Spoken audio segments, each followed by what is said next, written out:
Welcome to Green Garden. If you're new here, hit that like button, drop a comment below, and subscribe to the channel. I guarantee you'll love the agricultural content we're bringing you every week. Fix this and your chili plant explodes with fruit. Same species, same age, same week. One made 80 peppers, the other made 6. The difference isn't fertilizer, it isn't watering. It's a decision your plant makes every single day. Grow or reproduce. Every move you make as a grower pushes that decision one way or the other. Here's the biology behind each one. Most people lose 2 to 3 weeks right here before the plant even emerges. Germination is enzymatic. Enzymes have an optimal temperature range, 25 to 30 degrees Celsius for most chili varieties. At 15 degrees Celsius, germination takes 3 times longer. That's not bad seeds, that's chemistry. A heat mat isn't optional, it's meeting a biological requirement. 2 more things. Keep moisture consistent but never waterlogged.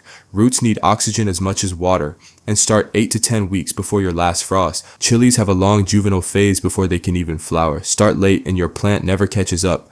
Coming up, once seedlings emerge, one mistake during this next phase permanently limits your yield, and most indoor growers are making it right now. Chilies evolved in high altitude sun. They expect 12 to 14 hours of intense light daily. Without it, they etiolate, stretch tall, grow spindly, redirect energy toward finding light instead of building structure. An etiolated plant has permanently reduced yield potential. Those stretched internodes don't compress back. Structure is built early, you don't fix it later. But quantity isn't the whole story. Spectrum matters. Blue light, 400 to 500 nanometers.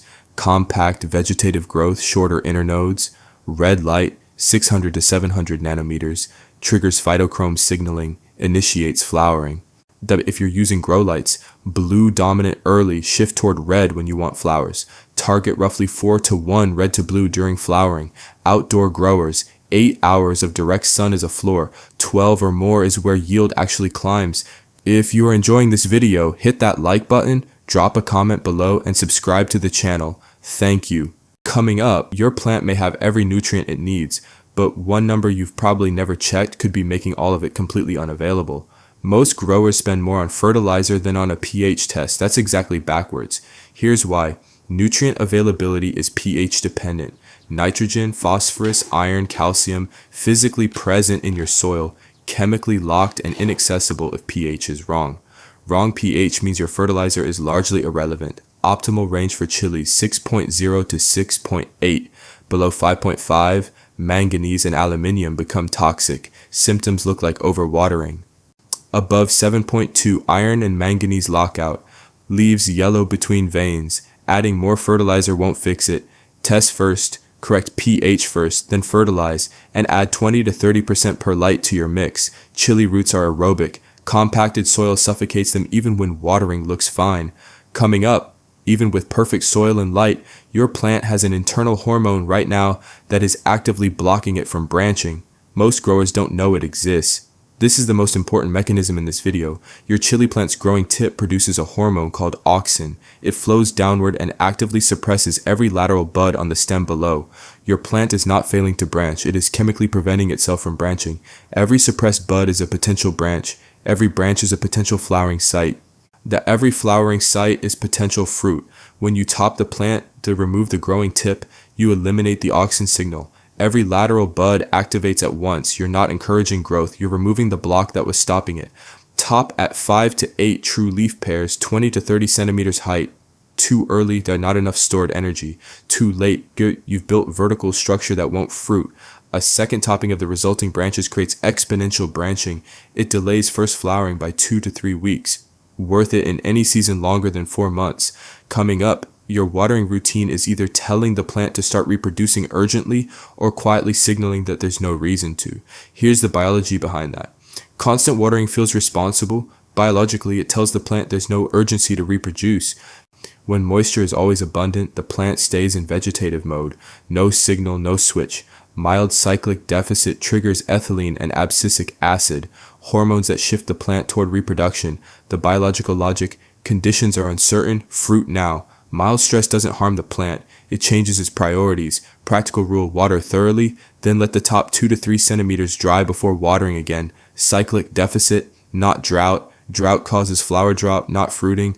Critical point, blossom end rot. That black tip on developing peppers is calcium deficiency. Calcium moves through transpiration, erratic watering disrupts delivery, consistent cycling prevents it. It's the most commonly missed yield killer in chili growing. Coming up, your plant may be full of flowers and still produce almost nothing, not because of nutrients, because pollen never moved. Chili flowers are self-fertile, but pollen release requires physical vibration. In nature, this comes from buzz pollination. Bumblebees vibrate at around 400 Hz, resonating with the anther structure and ejecting pollen in a burst. Honeybees don't do this. Most garden insects don't do this. No vibration, no pollen movement, no fruit. Regardless of everything else you've done right, indoor fix, electric toothbrush to the stem behind each flower cluster daily. If flowers are dropping, check temperature first. Below 15 degrees Celsius at night kills pollen viability. Then check nitrogen excess, then check pollination in that order. Fertilizer isn't one input. It's a signal you change as the plant changes. Think of it this way: nitrogen equals growth signal, phosphorus equals flower signal, potassium equals fruit signal. Sir, wrong signal at the wrong time doesn't slow yield. It pushes the plant in the opposite direction. 3 phases: seedling to vegetative, balanced NPK around 5-5-5 or 10-5-5.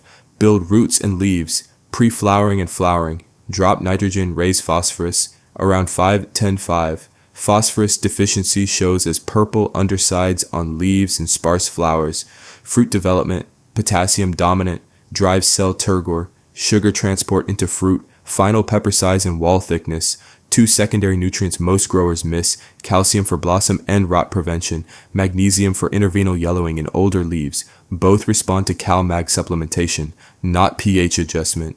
Every section came back to the same thing: a plant reading its environment and deciding where to send resources. Warm soil, correct spectrum, right pH. The apical dominance removed, cyclic moisture, pollen moved, phase match, fertilizer. Each one shifts the decision toward fruit. None of this is tricks. It's the conditions this plant evolved to fruit under. Understand the biology and the results follow. If you want the follow-up on diagnosing deficiencies from leaf symptoms or managing heat levels across different capsicum species, comment below. Most requested becomes the next video.